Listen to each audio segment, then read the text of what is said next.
We ain't gonna even address that stuff. It's the past and what have you. But what did you learn from that whole experience? Just having to go through what you went through. God is great.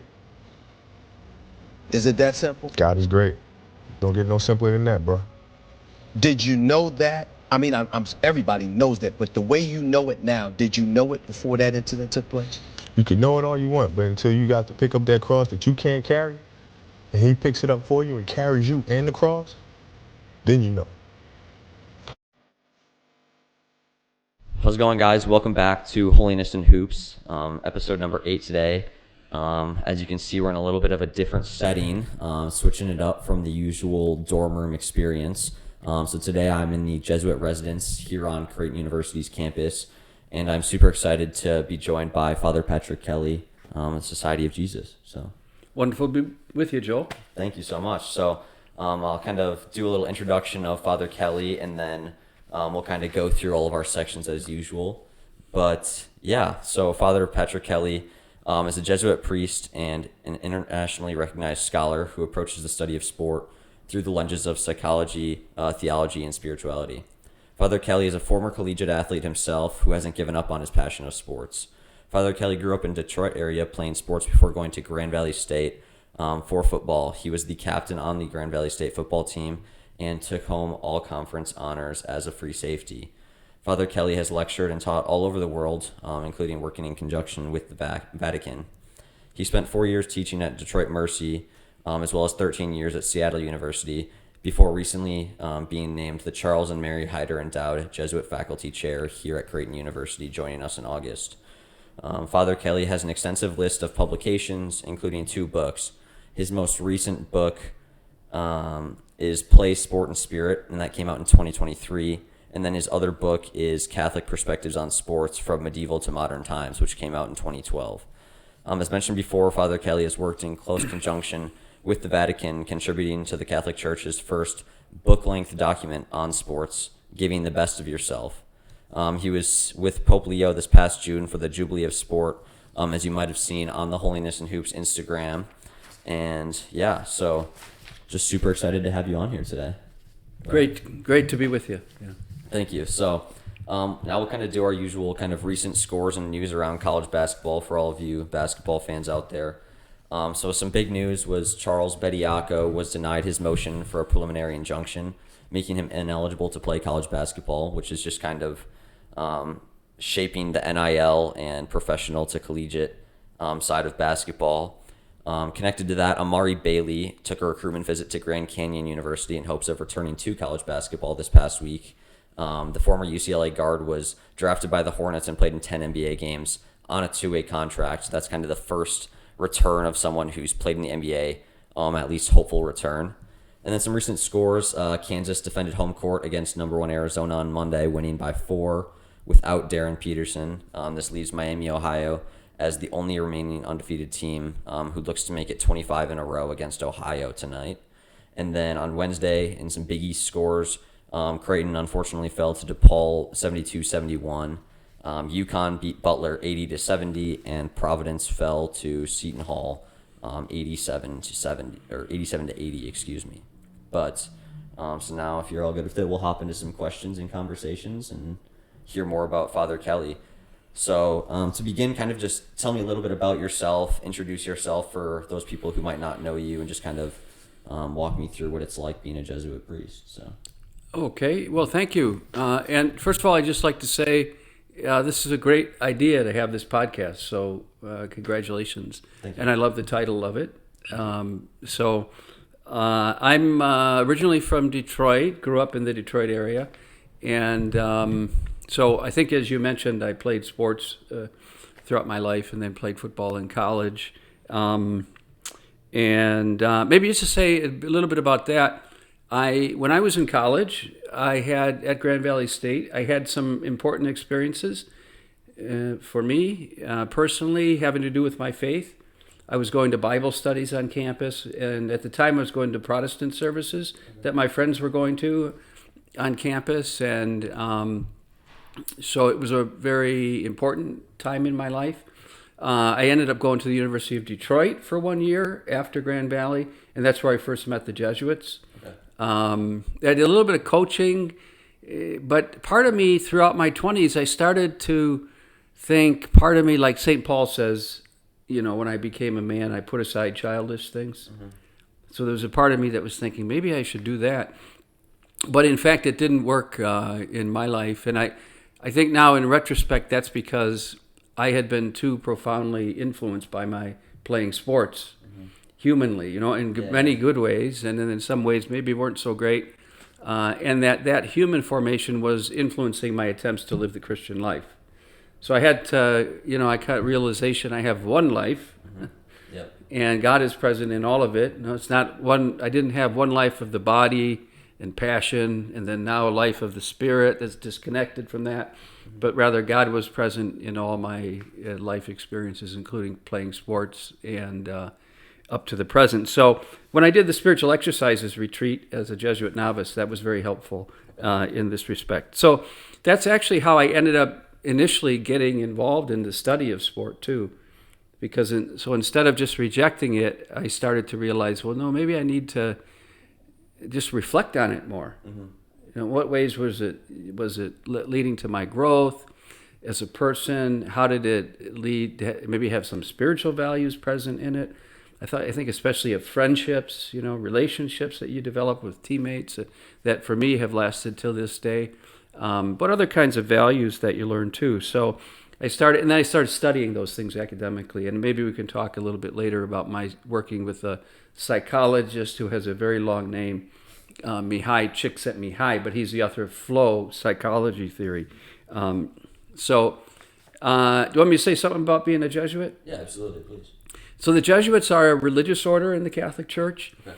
And so some other examples of those would be Franciscans, Dominicans, Benedictines. It's actually a beautiful thing about the Catholic Church because it highlights diversity, because each religious order has its own charism, mm-hmm. its own, kind of gift and emphases. And in the case of the Jesuits, maybe you've heard these things at Creighton already. There's an emphasis on seeking and finding God in all things. Mm-hmm. There's an emphasis in our history, right from the start. Jesuits were in India, in China, Paraguay. So there's an emphasis on engagement with culture and other cultures and other religious traditions. And so actually, I think I understand the work I'm doing with respect to sport to be situated in that sort of framework or in that stream of things, engagement with culture or domain, in this case, a domain of culture. And then somehow there's a spiritual dimension in the human experience. And so in my classes and writing and teaching, we try to understand what that might mean. Awesome. Thank you for that. So now that our viewers hopefully have a little bit of a better idea of kind of what's gotten you here and just what the Jesuits mean, because our viewers are a lot of different denominations. Yeah. And a lot of different people, so I think it's just important to it's kind of why I jumped on having the idea of having a Jesuit on my podcast, just so that we can kind of just show people what's all out there for some of those people that just don't know. So I'm going to kind of move on a little bit to some of your more kind of sports-oriented work. So I know you've kind of in some of your bios, it's been noted that you've worked with Tarek Skubal, Slick Watts, Earl Curitan, worked at the MLB retreat, so kind of just worked with some of these high-level professional athletes. Who have been some of the most kind of influential athletes that you've been fortunate enough to work with? Well, one of the first that comes to mind, you mentioned Earl Curitan. Mm-hmm. I think you might have mentioned, I'm coming most immediately from Detroit.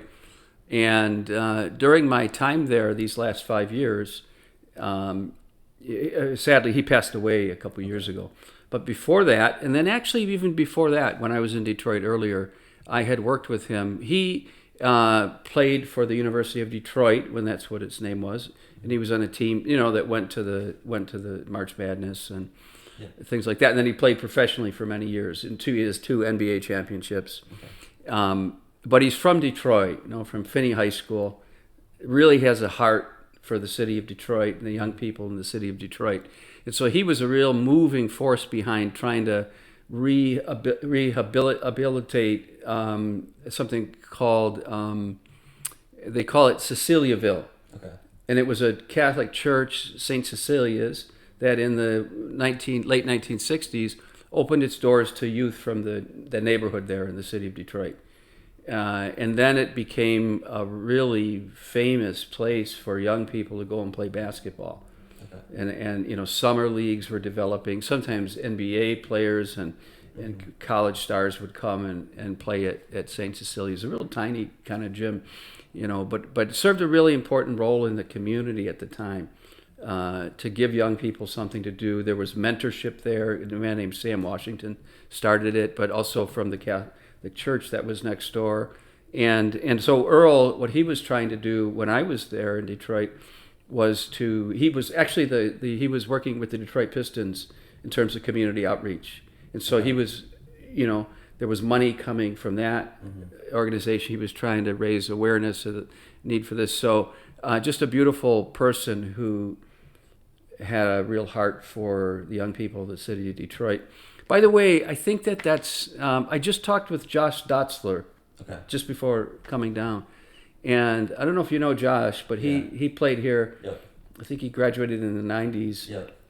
And phenomenal player. He was, I think, Bellevue High School. Yep.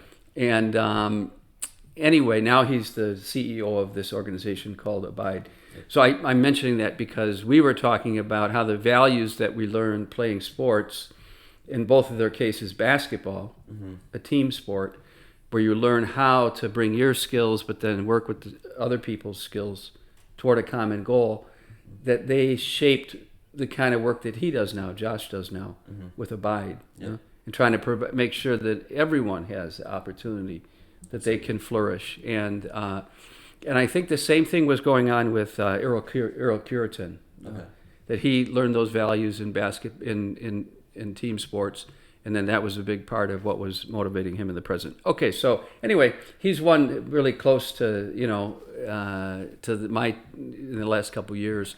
So he would come in my class and talk about these projects, and then he would also talk about, of course, the students were very interested in his life and what it was like to play with, you know, the different stars, Dr. J and the NBA and things like that. And so anyway, great presence, great guy. Now, Tarek Skubal was in my class at Seattle U. Called The Soul of Sport. It was an interdisciplinary course about sports. And when he was a freshman, I didn't know at the time that he was a great pitcher. Yeah. But I did. This is really interesting thing because I didn't know he would become a great pitcher either. But I remember that he was an excellent student, even apart from, you know, I would have remembered that even apart from that. Yeah. Because the class was an interdisciplinary course, psychology, philosophy, and some theology, spirituality. And a lot of freshmen really struggled with it because I had just moved it down to that level. And I actually had to stop teaching it because students were struggling with it. But Tarek really grasps the material. He writes very well. So it was pretty obvious, like he must have gone to a very good school. And now I didn't, you know, sometimes you get to know students better than others by circumstance. They live on the same floor in the dorm or something like that. That didn't happen with Tarek and myself. I would, of course, see him on campus and when I would lead prayer for the baseball banquet and things like that. But surprise, he ends up in Detroit. Yeah, that's... You know, and then he's wearing number 29, the jersey of Mickey Lolich, who just passed away. When I was growing up in the 60s, Mickey Lolich was the guy. He took us to the World Series. He, you know, was most valuable player in the series, things like that. And so now Tarek is wearing that jersey. It's a very strange and wonderful thing, you know, to see a young person that you know, and so and Tarek's been wonderful, you know, in terms of getting tickets for my dad and us to come down to see him. We saw him, you know, pitch on opening day and things like that. Awesome. But anyway, you know, I'll also just say this about Tarek. boy, I just admire how grounded he is and how he has handled everything. You know, the two Cy Young Awards, he's caught up in a lot of discussion about the salaries and things like that, free agency. So, but, he still seems to love the game. He's a great teammate. He seems very grounded, and I really admire that about him. Awesome. He and his wife also have they help to fund an organization that helps girls that are at risk in the city of Detroit. Oh, that's awesome. Yeah. So Yeah. So kind of building off of this, so I was fortunate enough to take what we have here at Creighton called the Sports and Spirituality class. So that's one of our critical issues class is here at Creighton, and that kind of really got my, kind of piqued my interest in, kind of understanding the many intersections there are between sports and spirituality, obviously, as the name says. Can you kind of just tell me about what your research, all of your writings have kind of helped you understand, maybe what your bigger picture you've kind of been able to understand and pull from that? Sure. Was Dr. Engel your professor? Yeah, I had Dr. Engel. Not Dr. Carney? No, I had Dr. Engel before. Yeah. I think they switched this year. Yeah, but those are both Max and Jay are great guys. They have a wonderful book, new book out about Catholic theology of sport. So it's great for me to be here with them. Maybe just because of time, I'll just try to say this succinctly. Okay. So the first book I wrote, which was related to my dissertation, was called Catholic Perspectives on Sports from Medieval to Modern Times. And I ended up doing that because there hadn't been anything really written about that. What would a Catholic take on sport as an aspect of culture be? Like, how would they approach it? And so that's what I ended up writing about. And I was writing about what Catholics did, like they played games and sports on feast days, for example, in the later medieval period. And then they included them in the schools, in the Renaissance, the humanist schools. And then the early Jesuits did the same thing. That's not written about enough in the history of sport. So the humanists and the early Jesuits were the first people in the Western world, certainly in the context of Christianity, that were educating primarily lay people in this way, and then included play and sport as part of the school day. So what can we take away from that might be relevant for our time? So they were both influenced by this understanding of the human person as a unity. So, and the body is important in that, and I think that's in early Christian writers, theologians, medieval theologians, they really emphasized that over against some things that came to be called heresies. That the material world is good. It says in Genesis chapter 1, the human person St. Paul calls the human person a unity of body, soul, and spirit. Today we might say unity of body, mind, and spirit. And then the other thing, I call it a play ethic. Okay. So Thomas Aquinas asked in his Summa Theologica, can there be a virtue about games? So all these people were playing sports on the feast days and holy days, so he's kind of weighing in here, What's up with this? And so can there be a virtue? And he says yes, and the reason he gives, he's influenced by Aristotle, that virtue has to do with moderation. Okay. And so we can't be excessive, we can't be working all the time or serious all the time. That would be excessive. Yeah. And so a fully human life also needs time for enjoyment, for play and recreation. And so he sees that to be really important.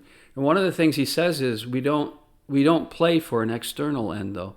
We do it for its own sake, if you will. Yeah. If you think, I like to do it. That's why I'm doing it. It's fun to do it. On the one hand, but then on the other hand, he says, but the enjoyment that we experience, it's directed to the pleasure of the person, or the recreation of the human person. So in other words, we do it for its own sake. We don't do it for other things, but it enhances our life. Okay. So the end is kind of the human person, experiencing life in a fuller way. Okay, so I think those two things can be foundational for thinking about sport in the present context. Okay. Because what they lead to is the understanding that embodied activities such as sport, playing sports, if I'm a unity, that means they're also affecting me at the level of my consciousness or my mind in some way. Maybe the way I understand myself, how I'm related to others, but also potentially at the level of spirit. St. Paul calls it spirit, small letter s, spirit, human spirit, that makes us capable of relationship with the Holy Spirit. Okay. So sport participation can also be affecting a person at that dimension of their lives. And on the other hand, what's happening in my mind, what's happening at the level of my spirit, also can have an effect on my playing. For good or for ill. Yeah. Right. So, and where the Winter Olympics are on now, so we're seeing a lot of human interest stories about events that happen in athletes' lives, and how that might affect their performance in one way or another, and but it has to do with what's their thinking and their heart. I think I mentioned earlier Phil Jackson's book Sacred Hoops. Not sure, maybe I didn't. It's interesting. So this is a book Phil Jackson, the former coach of Chicago Bulls, Los Angeles Lakers. Mm-hmm. Almost the whole book is about the mind. Yeah. Yeah. Uh-huh. So, and he writes about meditation and other kinds of things, but that highlights what I'm referencing here, that the person is a unity. Definitely. Yeah. So, okay. So that's kind of in terms of the historical stuff. Yeah. Now, there's a whole other dimension to my research because I worked with this psychologist, Mihai Csikszentmihalyi, author of Flow Theory. Do you want me to talk about that now? Yeah, please. Okay. So, Mihai Csikszentmihalyi, he was a professor at the University of Chicago for over 20 years. And then he went to Claremont Graduate University. And when I was doing doctoral studies, I followed him there and did my studies, worked with him closely. So he was interested in understanding enjoyment that we experience when we're engaged in complex activities. He was getting to know painters in the Chicago area, and who probably weren't going to become famous as a result of their painting or make a lot of money, and yet they were completely immersed in what they were doing. They loved to talk about the subtleties of it, and he was realizing, what is this that I'm observing? And so he wanted to say, what is this experience of enjoyment when we're engaged in complex activities like that? So anyway, his initial studies were with people involved in various kinds of play activities, including sports, high school basketball, a couple of basketball teams in the city of Boston. And so some of the things that he mentions that happen when we're experiencing flow, it's kind of like what people talk about being in the zone. Mm-hmm. We center our attention completely on what it is we're doing. And so he calls it a merging of action and awareness. So what I'm doing and what I'm thinking about become the same. And often in life that isn't the case. Often we're sitting here, but our mind is 100 miles away or 6 hours away. But in a challenging activity like sports or basketball that requires skills, I need to have my attention completely present on what I'm doing. Mm-hmm. And so my mind can't wander over to another place. But one of the things that I stopped thinking about, I don't have attention available to think about, is myself, explicitly. Mm-hmm. So he calls it egolessness. Now after a flow experience, I do have attention available to think about myself. And usually what people describe after a flow experience is they have a sense of themselves as richer. They're more aware of their own skills maybe, or how they are part of the whole, part of a team. Or if you've hiked in the mountains, it might be this is appreciation for my connection to the created world, things like that, or playing in a band, the same kind of thing can happen. So that's another element of flow, as people describe it as sense of union with their surroundings. Time goes by faster or slower, but different from ordinary life. And the other thing is, it feels kind of effortless. He says, as though you're being carried along by a current. But that's preceded by discipline. So, if you think about learning a skill in basketball, initially you have to think a lot about what did the coach say about how I should, position my feet, and you have to practice it long periods of time. But then over time, it starts to feel natural. So there's a kind of effortlessness or ease to it.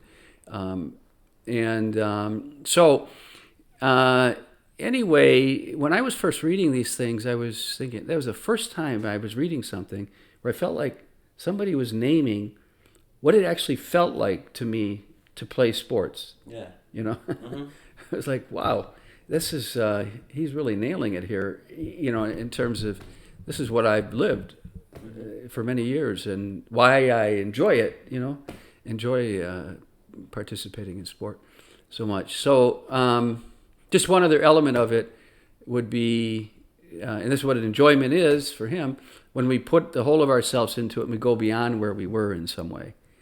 So there's a sense of novelty or accomplishment, And as I said earlier, alluded to, these kind of experiences happen most often when we're engaged in a challenging activity that requires skills.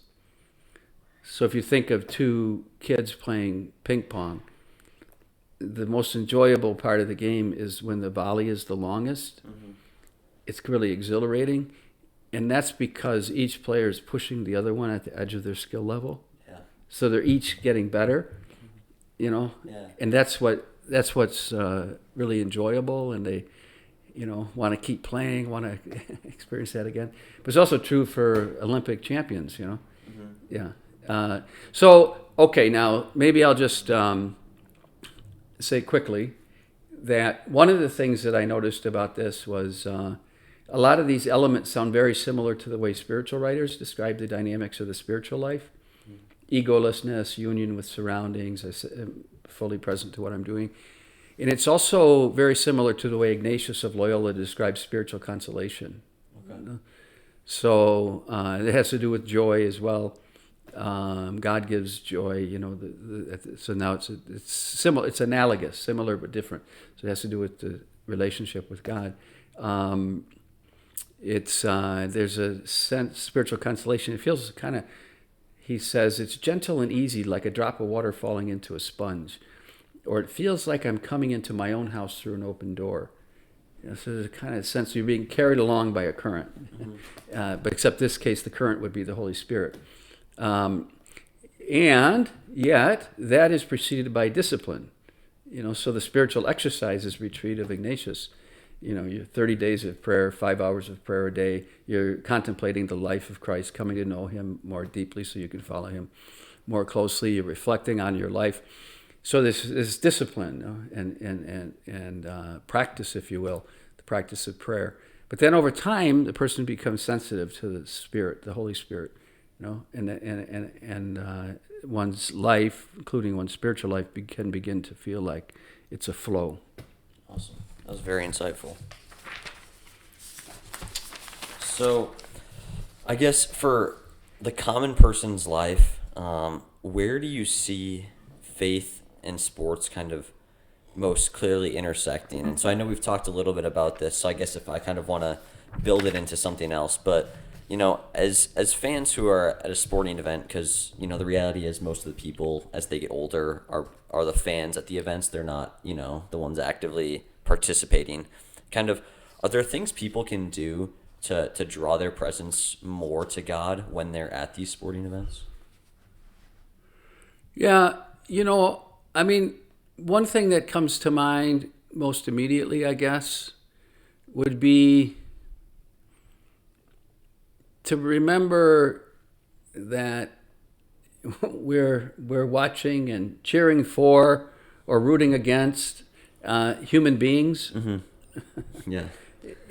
And just like us, and that have dignity, and should be treated with respect, and and the winning or the losing, it's not a matter of life and death. It's not. Sometimes I think maybe we can attach too much, maybe a little too much importance to that. In the sense where it starts to go off track is when we lose this other, appreciation or recognition of the humanity of all parties involved, and that would include our opponents. I think sports today could use a little more, like, for example, I really like it when I see college basketball teams, other sports, shaking hands after the games, or the coaches, like shaking hands and Absolutely. So sometimes I'm just commenting now about what I've seen in the past. Sometimes I get a little bit uncomfortable if the the visiting team's players are not, by the fans are if the fans kind of disrespect them or aren't acknowledging that they're, you know what I mean? Like, for example, if they don't, I've seen in one case, turning your backs on the. Yeah. So I don't know that that's really the best approach in the long run. Actually, competition, the word competition means from Latin, the Latin to petere, to seek, petition, petere, to seek, and com, or with. Okay. So it actually means to seek with.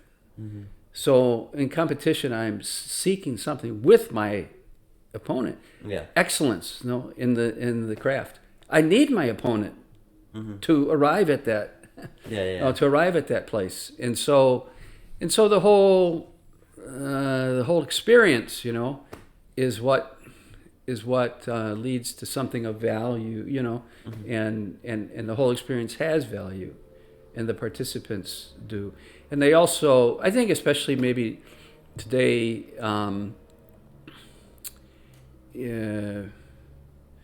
with so much social media engagement, with the possibility of betting on individual parts of games. Yeah. Young people who play at in a collegiate level, for example, are mistreated, abused, abused online. Yeah. This kind of thing. I think that's like taking what I'm saying, it's really goes off in a bad direction. Yeah, absolutely. So, I'm just gonna so we've already hit on some of these questions, but so I guess this one is an interesting one that I think I've thought about before is, where's the danger in like equating athletic success with God's favor? So I know a big thing is that, it's a close game, and someone, might be saying like, whether or not they're telling the truth or it's a figure of speech, but they'll be like, I'm praying to God he makes this basket or something like that. Kind of just give me your thoughts on, just where the dangers lie in that. Yeah. No, that's a great question. One of the things that I've thought about over the years is those of us watching, sporting contests on television usually, we most often, almost always, when do we see God invoked? It's in the interview with the winning player or the winning team. Yeah. Who's thanking God, for what has happened. So I think that could lead to, kind of a misunderstanding of, it's exactly what you're referring to. That this is what God does. What God does is He helps you to win. Yeah. And so I've often thought it would be wonderful to hear, because I think it is true for people of faith, that they, so in other words, maybe it's something you could hear from a person of faith, a player, at the end of the season, how God was with him or her in the difficult moments. No, maybe in an embarrassing loss. Yeah. Maybe they missed a key free throw, and they were being run down in the media Yeah. for that. My guess would be that for a person of faith, many times they would find encouragement from God, and a reminder that their value is as a child of God, and isn't just in their specific performance on a given day. That's the first thing that comes to mind with that. Awesome. So I usually do a question just kind of on advice, because a lot of people that I have on, are kind of highly respected in some area or another. So for years, I was kind of thinking about, it's a wide variety of viewers, like I've talked about, that watch this. But obviously one of the biggest pieces that I've dealt with is collegiate athletes. And getting to work with them firsthand, I kind of see the, when I'm going on road trips with the guys, like, and I'm hearing the things that are being said to them, when you're sitting 2 chairs away from them, they're hearing it. And so it can be very mentally taxing on the men and women who are playing these sports and just kind of things like that. So kind of just, can you give me your advice for, people all ages, but kind of there's also that emphasis on collegiate athletes, and just finding the balance between your faith and your sport, whatever it might be, just because I know it can be kind of hard for these people to, that's what I talked a lot about with Isaac Trout, who was one of my more recent guests, was just like, how do you, stay coming back to it? You're going to have bad days. You're going to have days you wake up and you don't want to get into the scripture and things like that. But what's your advice for just people who are just needing to kind of find the balance between the two? Find the balance between sport and their sport and their religion. And that's because you were mentioning that they might be hearing things or about themselves, or they might have a bad day that's connected to it in some way. I think it's just kind of like they get kind of run down, maybe out on the court or the field or wherever they're playing. Whether it's just the game itself, but also kind of all the outside elements, they kind of get run down. And so sometimes I think that kind of gets displayed like off the field. You know what I mean? Like if you have a really bad day out there, really bad practice, really bad game, the guys talked about how sometimes it's harder to get into their, to spend time in prayer that night or whatever. So kind of how can you just kind of find the balance and do things to set yourself up better? Yeah. So this is maybe related to the last question thing that we talked about.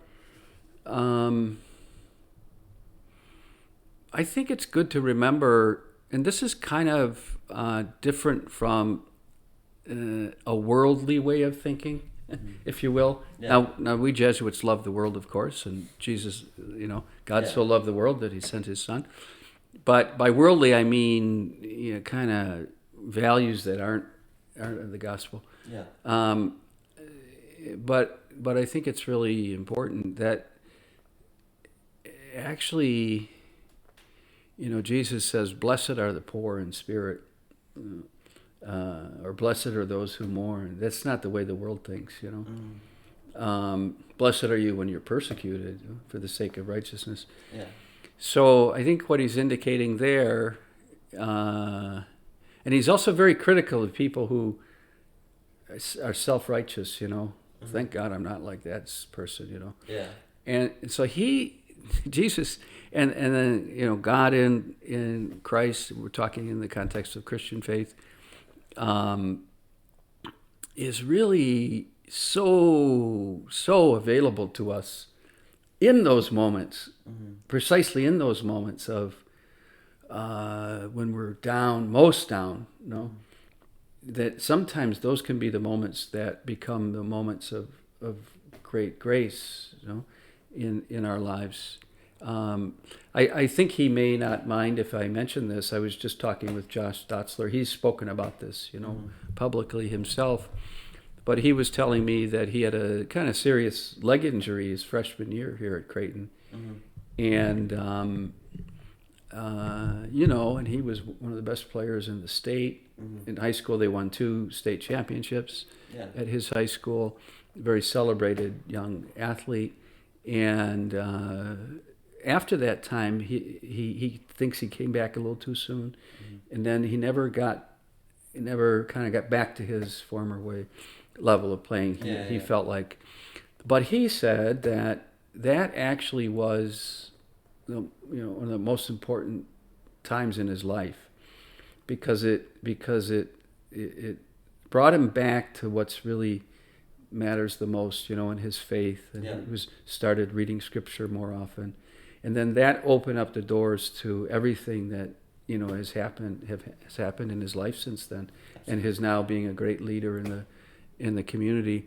I told him when we were talking that his story reminded me of Ignatius of Loyola's story, where he was hitting the leg with a cannonball. He had kind of dreams for himself, of worldly honor, of status in his society. He was from a family of lesser nobility.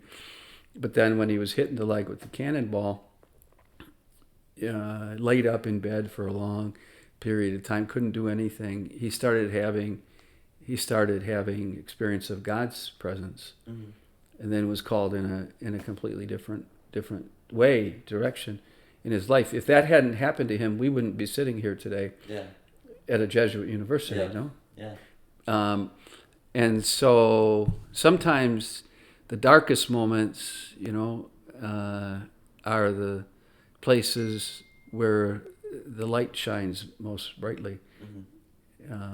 So I guess maybe I would say something like that. I just say I had a serious leg injury, and I was at our infirmary for a couple months, and it really struck me at that time, because there were other things also. My mother was diagnosed with cancer and other things, but the Eucharist really struck me at that time. How in the church, in the Christian context, we celebrate the Eucharist, and it's a statement about, it's a kind of reminder, wow, God is most present. In this case, Eucharist, part of that way of understanding that is the cross. It's different than the way the world, quote unquote, thinks. Yeah, absolutely. So, I guess kind of my closing kind of question, or starting to kind of wrap it up. So I know we talked a lot about how people kind of can give too much of a power to sports. You know what I mean? Like, we talked a lot about how it can kind of affect people's attitude, and I know that in my sport and spirituality class we talked a lot about. There's been a lot of conversations about whether or not sports has become sort of an idol for some people, and so I guess kind of my last question. I know we've kind of already answered it, so maybe you don't have too many more thoughts on it, but it's just, how far is too far when it comes to sports? Because I know, people become superstitious, which is obviously something that, we're advised to not do, whatever, like it's frivolous, that doesn't result in anything good. And just really when people start to put their trust in worldly powers, things that aren't truly of God's nature. So I guess, do you have any comments on that? Yeah, so I'll answer it as a Jesuit from the perspective of the spiritual exercises. Yeah. There's a thing called the principle and foundation meditation at the beginning of the exercises. And it has to do with, I'm created to love and serve God, and then the other created things in the world. Yeah. I should use in as much as they help me toward that end. And in as much as they get in the way, I should just let go of them. So I should use the created thing. And I would consider sport, it's a part of the humanized world of culture, but it's part of the created world, Yeah.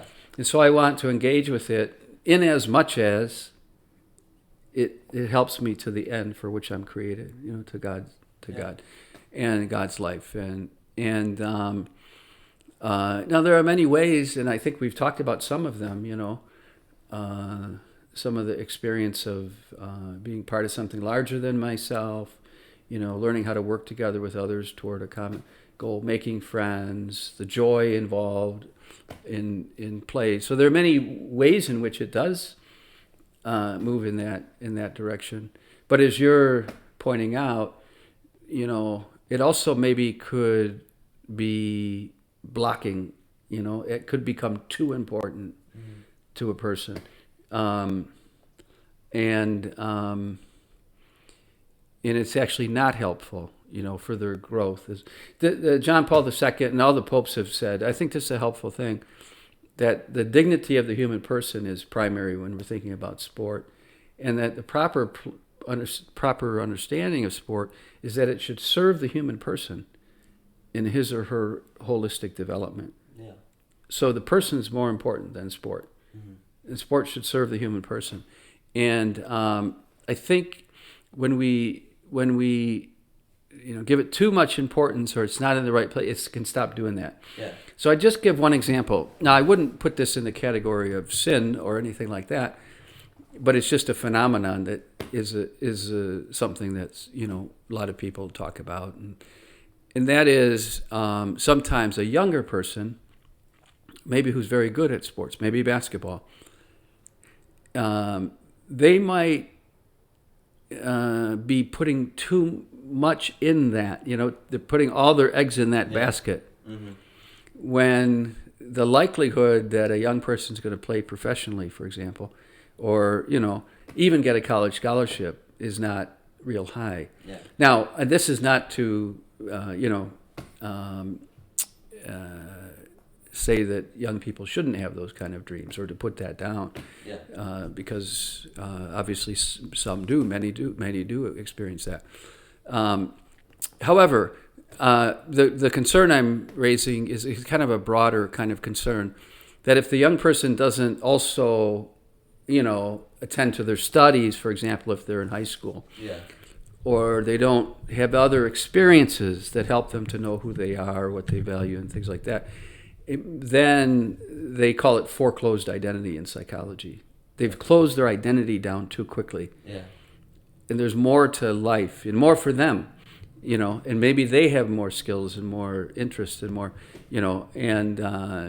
and so that's kind of a case of, like I say, I'm not saying it's a moral issue. Yeah. It's just a practical issue that putting too much on sport too early, all my eggs in that basket, might close me off to other things that can enrich my life. No, that's great. So, well, thank you for working through those questions with me. Kind of before we move on to the quote of the day, just a little bit of a kind of a plug. You'll be giving a lecture in a couple weeks on Tuesday, February 24th, titled Sport, Human Flourishing, and the Common Good, a Jesuit Perspective, in the Hickson Lead Auditorium in the Mike and Josie Harper Center on Creighton's campus at 5:30 p.m. Do you have anything you want to add to that about just kind of maybe what people can expect, or? Well, actually, a fair amount of what we talked about, okay, at least in terms of the themes, yeah, will be present in the talk as well. And I'll be giving some examples from student athletes here at Creighton. Okay. So Josh Dotzler and maybe Kyle Corver, yeah, and some of the women's student athletes here at Creighton. Yeah. Awesome. So, our quote of the day is, I think I found this, that you said this on maybe, I think it was like one of your, essentially like a professor bio, in one of the campus, like newspapers. I can't remember if it was at Detroit or Seattle. But you said, the human formation that I experienced playing sports was influencing my attempts to live the spiritual life. I realized I had one life. At this point, I began reflecting on how playing sports helped me in terms of being a human being, growing, and making friendships, and maybe even in terms of appreciating spiritual values. And also about how playing sports hindered my growth or led me to internalize values contrary to the gospel. So I kind of just picked this one out, I guess, just because I thought that it's important for now more than ever to kind of have this self-recognition in athletes, because you talked about a lot about how you have one life, and it's just finding the balance. I think what we've talked a lot about, and so I'll turn it over to you in a second if you want to add anything, but I really just thought that was kind of a quote that really honestly kind of summarized a lot of what we've talked about today, and just understanding that, that sports in themselves are not bad, and obviously our faith is not bad by any means, but finding the balance between the two is important, now more than ever, when I think, social media and kind of materialistic cultures are becoming more and more prevalent. And so I think, I just thought that quote really kind of hit it right on the dot of, how can we live and kind of find what values are important to us, and understand that, sports might help us actually develop them. But we also need to kind of know when to say no when the sports have become too much and are starting to kind of lead us astray. So, anything you want to add to that, or I think your words are excellent in that respect. Yeah. Awesome, thank you. Well, so now we'll kind of do a quick little Bible reflection and then prayer. So the verse I picked out today was from Corinthians 1, verses 24 through 26. Probably one of the most common kind of sports in the Bible, cases, I guess, if you will. And so it goes as this. Do you not know what the runners in the stadium all run in the race, but only one wins the prize? Run so as to win. Every athlete exercises discipline in every way. They do it to win a perishable crown, but we an imperishable one. Thus I do not run aimlessly. I do not fight as if I were shadowboxing. No, I drive my body and train it, for fear that after having preached to others, I myself should be disqualified. Do you have any thoughts on that you'd like to share? Well, I do have thoughts. St. Paul is the apostle to the Gentiles. Yeah. And the people in Corinth sponsored something called the Isthmian Games for like 6 centuries, leading up to when Paul was writing to them. And so he's writing to people who don't know anything about Jesus of Nazareth or the good news. And in order to introduce them to Jesus, he's referencing things that they do know about, like running a race in the stadium. And it's significant, I think, for our conversation because it presumes that there's some kind of through line in the lived experience of participating in sports and living the Christian life. Yeah. And in his case, he's highlighting the discipline or, self-control. So, and actually it's quite consequential in terms of the history of Christianity and its engagement with sport. Yeah, I think my biggest takeaway was the words that stuck out to me was they do it to win a perishable crown, but we an imperishable one. Yeah. Because I think we just had the Super Bowl, and obviously now March Madness is approaching. And kind of a funny example is the new essentially one of the new NIT style tournaments in college basketball is called the College Basketball Crown. And I think, unironically, it kind of just hits on there's so much power given to sports in our culture today.